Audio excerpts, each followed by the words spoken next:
ఎన్నికల లెక్కింపునకు మధ్య 43 రోజుల సమయం ఉండడంతో ఏపీలో కొంతమంది అధికారులు ఆడింది ఆట పాడింది పాటగా మారింది.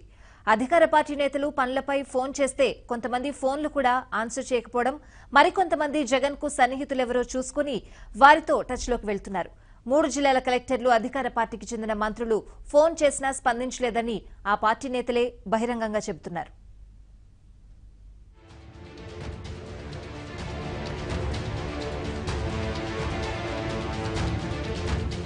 రాష్ట్రంలో సార్వత్రిక ఎన్నికల పోలింగ్ ముగిసింది. వచ్చే నెలలో లెక్కింపు ఉండడంతో ముఖ్యమంత్రి సమీక్షలు కూడా చేసేందుకు వీలు లేదని వైసీపీ ఎన్నికల కమిషన్కు ఫిర్యాదు చేసిన నేపథ్యంలో ఇప్పుడు ఏపీలో రాజకీయాలు మరోసారి వేడెక్కాయి. పోలవరం పనుల పురోగతి, మంచినీటి సమస్య, ఎండవేడిమితో పాటు రాజధాని నిర్మాణంపై ముఖ్యమంత్రి చంద్రబాబు సమీక్షలు నిర్వహించారు.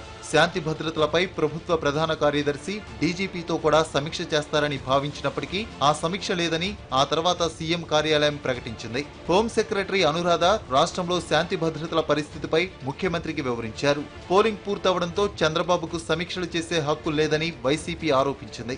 ఆయనకు కావలసిన వారికి బిల్లులు ఇప్పించుకునేందుకే సమీక్షలు చేస్తున్నారని ఆరోపణలు గుప్పించింది. దీనిపై రాష్ట్ర ఎన్నికల కమిషన్ కు ఫిర్యాదు కూడా చేసింది. కేంద్ర ఎన్నికల కమిషన్ కూడా ఈ ఫిర్యాదును పంపింది.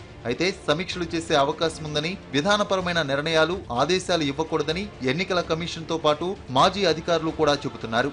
అత్యవసరమైన తాగునీటి వంటి అంశాలపై సీఎం సమీక్ష నిర్వహిస్తే ఎవరికీ అభ్యంతరం లేదని వారంటున్నారు. జూన్ 8వ తేదీన ముఖ్యమంత్రిగా ప్రమాణ స్వీకారం చేయడంతో అప్పటి వరకు తాను ముఖ్యమంత్రినేనని చంద్రబాబు స్పష్టం చేశారు. ఈలోగా ఎన్నికల కమిషన్ అధికారులకు నోటీసులు పంపిందని ప్రచారం ప్రారంభమైంది.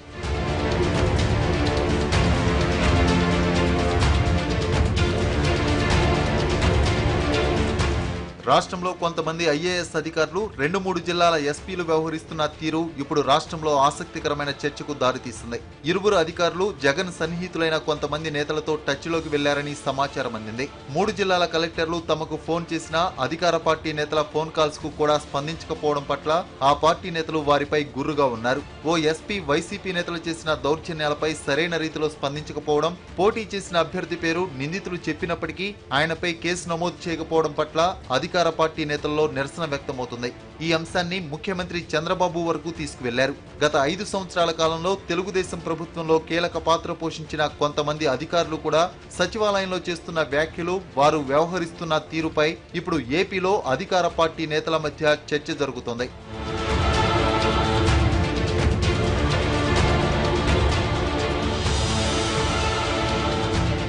కొన్ని బిల్లుల చెల్లింపుకు సంబంధించి వైసీపీ నేతలకు సమాచారం వెళ్తుందని ఉన్నతాధికారులు చెబుతున్నారు. ఏ బిల్లు ఎక్కడ ఉంది, ఎప్పుడు చెల్లింపులు జరగబోతున్నాయి, ఆ బిల్లు కోసం ఎవరు అడుగుతున్నారు అనే సమాచారాన్ని కూడా ప్రతిపక్ష నేతలకు చేరవేస్తున్నారని, కొంతమంది అధికారులే ఈ విధంగా వ్యవహరిస్తున్నారని అధికార పార్టీ నేతలకు సమాచారం అందింది. ఇలా సమాచారాన్ని బయటకు చేరవేస్తున్న లీక్ వీరులు వారి మొబైల్ డేటా తెప్పించుకుని అధికార యంత్రాంగం తన దగ్గర పెట్టుకుంది. ఇక కొంతమంది అధికారులు వ్యవహరిస్తున్న తీరు తీవ్ర అభ్యంతరకరంగా ఉందని ఆ పార్టీకి చెందిన మంత్రులు, ఎమ్మెల్యేలు చంద్రబాబు దృష్టికి తీసుకువెళ్లారు. జగన్ శిబిరంతో టచ్లోకి వెళ్లిన సీనియర్ అధికారుల వివరాలను కూడా వారు సీఎంకు అందించినట్లు తెలిసిందే.